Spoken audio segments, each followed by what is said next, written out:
All right. Rained all night last night. So let's see if this pond has some water in it. Do we have a tiny pond? Or do we have a big hole?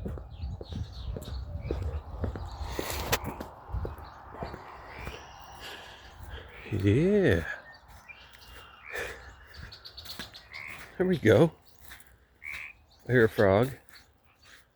It's getting there. It's getting there. I already don't want to walk out in it. Heck yeah. Tiny Pond Homestead is starting to have a pond. Very tiny one. We dug that hole out in there. It's like 2 feet deep right there. And it's, I don't know, kind of walled off with all the mud we dug up, but it's getting there. It's getting there. Not turning the fountain on yet, but, or the waterfall. Almost there.